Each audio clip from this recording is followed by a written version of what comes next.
10ാമത്തെ എപ്പിസോഡിന്റെ തുടക്കത്തിൽ ആ വീഡിയോ ലീക്കായതിൽ ടെൻഷനായി ബീച്ചിൽ നിന്ന് മാൻഷനിലേക്ക് വന്നിറങ്ങുന്ന മർജാനെയും ആദേശിനെയും കാണിക്കുന്നു. ഹൈദർ പിടിവിട്ടിരിക്കുകയാണ്. പുള്ളി ആരെയൊക്കെയോ വിളിച്ച് വീഡിയോ ഡിലീറ്റ് ചെയ്യുന്ന കാര്യം സംസാരിക്കുന്നു. നീ ആ വീഡിയോ പബ്ലിഷ് ചെയ്തല്ലേ, നിന്നെ ഞാൻ കാണിച്ചു തരാം. ആദേശിനെ കണ്ടപാടെ ഹൈദർ അലറി. ഹൈദറിന്റെ ഈ സംസാരം കേട്ട് മർജാനും ഹൈദറിന്റെ വശം ചേർന്ന് നിൽക്കുന്നു. എനിക്കറിയായിരുന്നു എന്റെ കുഞ്ഞ് ഒരിക്കലും ഇത് ചെയ്യില്ലെന്ന്. അവനെ ഞാൻ വെറുതെ വിടില്ല. തൻ്റെ മകളുടെ കൊലപാതകം മുന്നിൽ കണ്ട് ആ അച്ഛൻ പൊട്ടിക്കരയാണ്. ഈ സീൻ കൊണ്ട് നമുക്ക് മനസ്സിലാവും മുസൈനും എത്ര ക്രൂക്കഡായിട്ടുള്ള ക്യാരക്ടറാണെന്ന്. മുറാത്ത് എവിടെ? എനിക്കറിയില്ല. മുറാത്ത് എവിടെയാണെന്നാ ചോദിച്ചത്. ഞങ്ങൾക്കറിയില്ല എന്ന് പറഞ്ഞില്ലേ? നിനക്കിപ്പോൾ സമാധാനമായി കാണുമല്ലേ? അന്ന് നീ ഇവിടെ നിന്ന് പോയിരുന്നെങ്കിൽ ഇതൊന്നും സംഭവിക്കില്ലായിരുന്നു. അപ്പം നീ നിന്റെ കാര്യം മാത്രം നോക്കി ഇവിടെ തന്നെ നിന്നു. എന്തൊരു സെൽഫിഷാണ് നീ. നാണമില്ല നിനക്ക്? നാശം. ഇത് കേട്ട് നിൽക്കാതെ ആദേശ് നെർമിന്റെ വായടപ്പിച്ചു. നിങ്ങൾ എവിടെ നിങ്ങളുടെ മകനെ ഒളിപ്പിച്ചു വെച്ചിരിക്കുന്നേ? പക്ഷേ മുറാത്തിന്റെ മിസ്സിങ്ങിനെ കുറിച്ച് ഇവർക്ക് ആർക്കും ശരിക്കും ഒരു ഐഡിയ ഇല്ല. ഈ വീഡിയോ അങ്ങനെ ലീക്കായത് വേറെ ആരാ? നെസർ തന്നെ ആയിരിക്കും. അവൻ ഈ വീഡിയോ ലീക്കാക്കാനായിരുന്നെങ്കിൽ അതെപ്പോഴേ ചെയ്യായിരുന്നു. എനിക്ക് തോന്നുന്നത് ഇത് അവന്റെ പുതിയ ഗെയിമാണെന്നാണ്.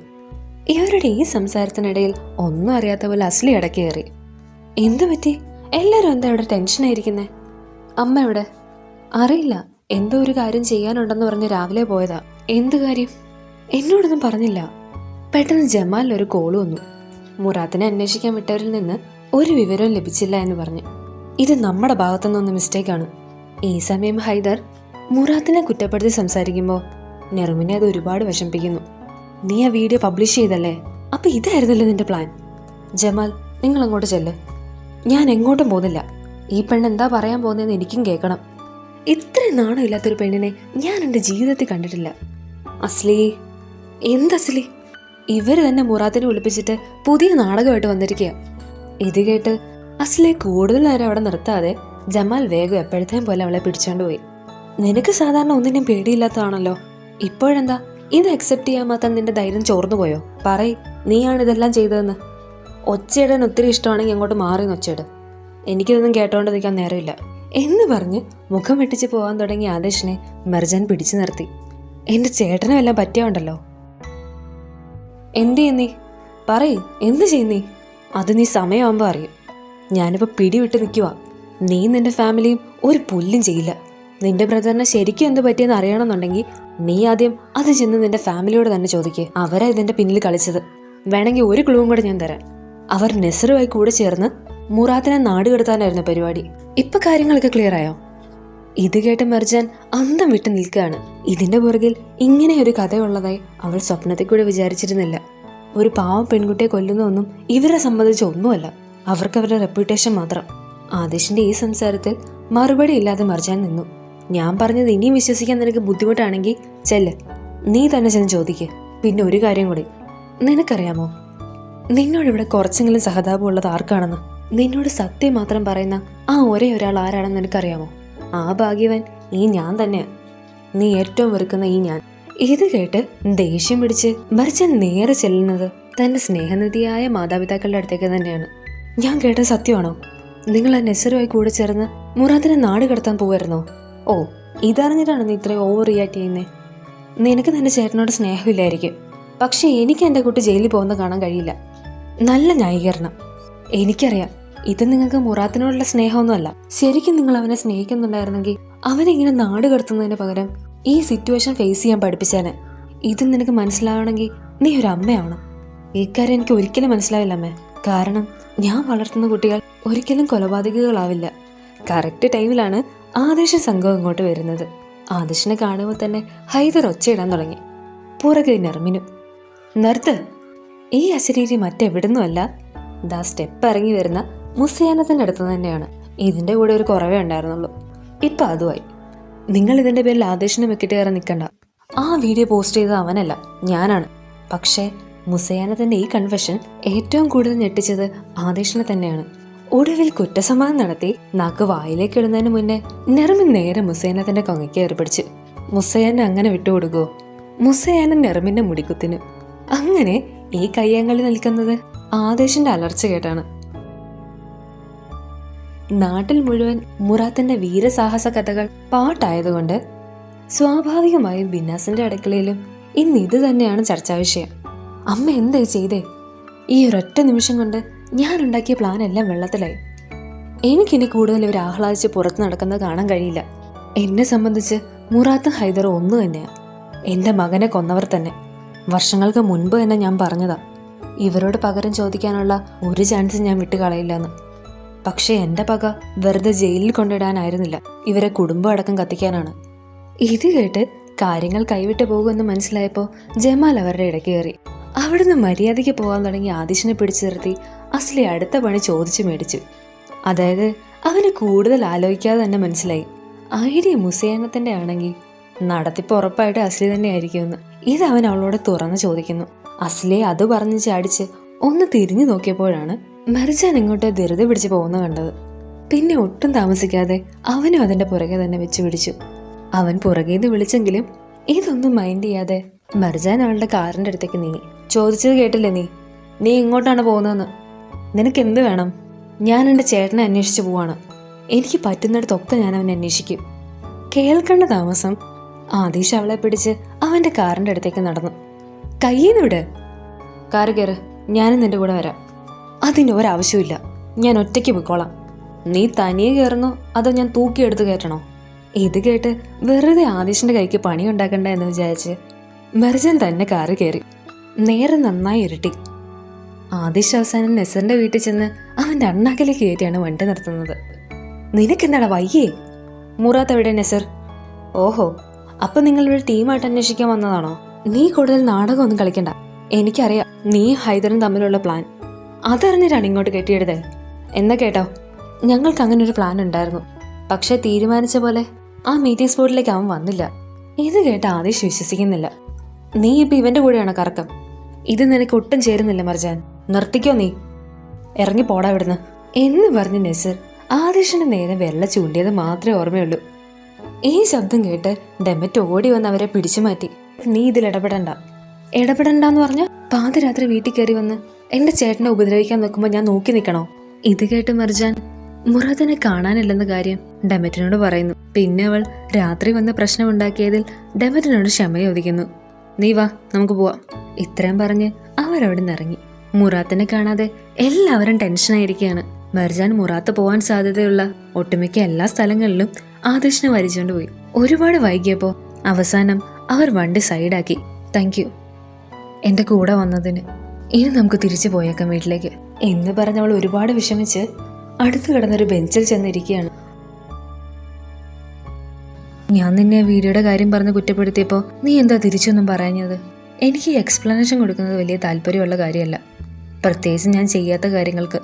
എന്നാലും എനിക്ക് വിശ്വസിക്കാൻ പറ്റുന്നില്ല മുറാത്ത് എങ്ങനെ ഇത്രയും വലിയൊരു കാര്യം ചെയ്തു എന്ന് പറഞ്ഞവൾ ഒരുപാട് വിഷമിക്കുകയാണ്. പ്രശ്നം അവരുടെ ആരുടെ അല്ല, നിന്റെ തന്നെയാണ് മർജാൻ. ഇതത്ര സേഫായ സ്ഥലമൊന്നുമല്ല.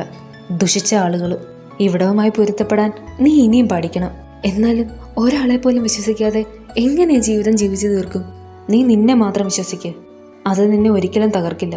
അങ്ങനെ അവർ സംസാരിക്കുന്നതിനിടയിൽ തണുപ്പ് കാരണം ആദേശ് അവൾക്ക് തന്റെ ജാക്കറ്റ് ഊരി കൊടുക്കുന്നു. പിറ്റേ ദിവസം രാവിലെ പതിവ് പോലെ ആദേശ് ആദ്യം ഉണരുമ്പോൾ തോളിൽ എന്തോ ഒരു ഭാരം പോലെ തോന്നിയ അവൻ തലയൊന്ന് ചെറുതായിട്ട് തിരിച്ചു നോക്കിയപ്പോൾ ഒന്നും അറിയാതെ തന്റെ തോളിൽ കിടന്നുറങ്ങുന്ന മർജാനെ കണ്ടു. അന്ന് രാത്രി അവരിവിടെ കിടന്നുറങ്ങിപ്പോയിരുന്നു. അവളെ തന്നെ നോക്കി അവൾ ഇന്നലെ പറഞ്ഞ കാര്യങ്ങൾ ആലോചിച്ച് നിന്നപ്പോഴാണ് അവൾ ഉറക്കം ഉണരാൻ പോവുകയാണെന്നറിഞ്ഞ് അവൻ ഉറങ്ങിയ പോലെ കിടന്നു. മർജാൻ ഉണരുമ്പോൾ തന്റെ അടുത്തുള്ള ആദേശിനെ കണ്ട് ഞെട്ടി എണീറ്റു. അടുത്ത സീനിൽ നെസർ ആദേശിന്റെ കമ്പനിയിലേക്ക് ഇടിച്ചു കയറി വന്ന് യസാറിനോട് മർജാന് വേണ്ടിയാണെന്ന് പറഞ്ഞ് കഴിഞ്ഞ 5 വർഷത്തെ ഫയൽസിന്റെ കോപ്പി ചോദിക്കുന്നു. പക്ഷേ യസാർ അതൊക്കെ വലിയ പ്രശ്നമാകുമെന്ന് പറഞ്ഞ് ഒഴിയാൻ ശ്രമിച്ചെങ്കിലും നെസർ അവനെ ഭീഷണിപ്പെടുത്തി അതിനെ സമ്മതിപ്പിക്കുന്നു. ഇതേ സമയം എങ്ങോട്ടെന്നില്ലാതെ മുറാത്തിനെ അന്വേഷിച്ച് പോവുകയാണ് ആദേശം മർജാനും. മുറാത്ത് പോകാൻ സാധ്യതയുള്ള സ്ഥലങ്ങളിലെല്ലാം നമ്മൾ പോയി. ഇനി എന്ത് ചെയ്യും? നീ ഒന്നുകൂടെ ആലോചിക്കേ.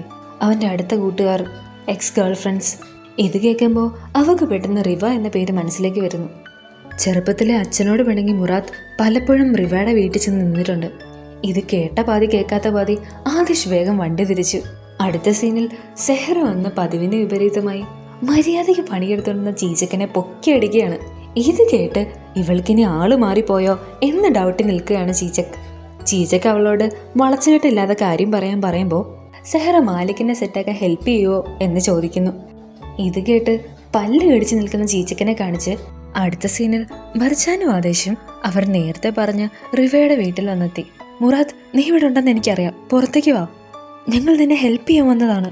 ഇത് കേട്ട് അനക്കമൊന്നും ഇല്ലാതിരിക്കുന്നത് കണ്ട് ആദേശ് പറഞ്ഞു, അവനിവിടെ ഇല്ലെന്ന് തോന്നുന്നു, സമയം കളയാൻ നീ വാ, നമുക്ക് വേറെ സ്ഥലത്ത് പോയി അന്വേഷിക്കാം. അവർ തിരിച്ചു പോകാൻ തുടങ്ങിയപ്പോൾ പെട്ടെന്ന് പുറകിൽ നിന്നൊരു അനക്കം കേട്ടു.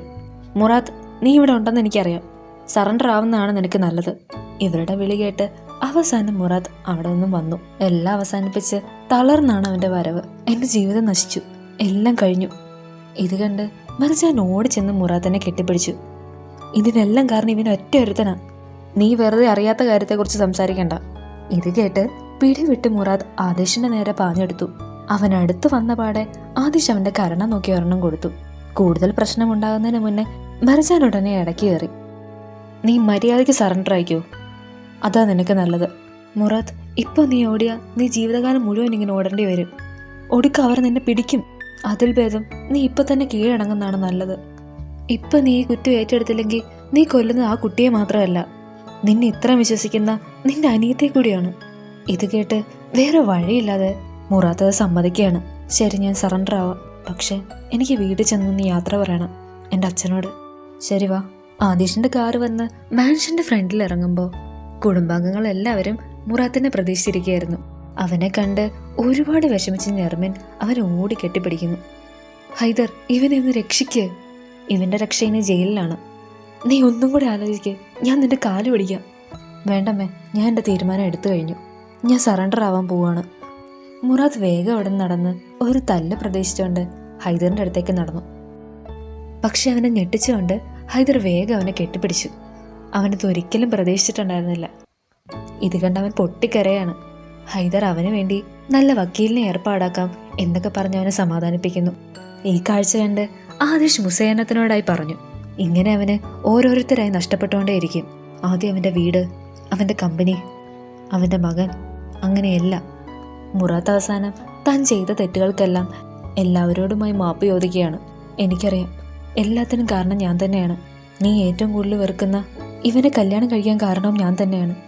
എന്നോട് നീ ക്ഷമിക്കണം. പക്ഷെ ഞാൻ നിനക്ക് വാക്ക് തരുമോ, ഞാൻ തിരിച്ചു വന്നാലുടൻ ഇതെല്ലാം ഞാൻ ശരിയാക്കും. എനിക്ക് നിന്നെ വിശ്വാസമാണ് മുറാദ്, നീ സ്ട്രോങ് ആയിട്ടിരിക്കെ, ഞാനുണ്ട് നിന്റെ കൂടെ. ഇത്രയും പറഞ്ഞ് മർജാൻ അവനെ കെട്ടിപ്പിടിക്കുന്നു. ഈ സമയം ഇവരെ രണ്ടുപേരെയും രൂക്ഷമായി നോക്കി ആദേശ് തൊട്ടപ്പുറത്ത് തന്നെ നിൽപ്പുണ്ട്. ഇവരെ രാക്ഷസന്റെ ചോരയാണ്, അതുകൊണ്ട് നല്ലതൊന്നും ഇവരിലില്ല. മതി, സമയം പോകുന്നു, പെട്ടെന്ന് എല്ലാവരും ഇറങ്ങ. അവരോട് ഒന്നുകൂടെ അവസാനമായി യാത്ര ചോദിച്ച് അവൻ തിരിഞ്ഞു നടക്കുമ്പോഴാണ് പെട്ടെന്ന് അവന് വെടിയേക്കുന്നത്. ഷൂട്ട് ചെയ്തത് മറ്റാരുമായിരുന്നില്ല, ആ കുട്ടിയുടെ അച്ഛൻ തന്നെയായിരുന്നു.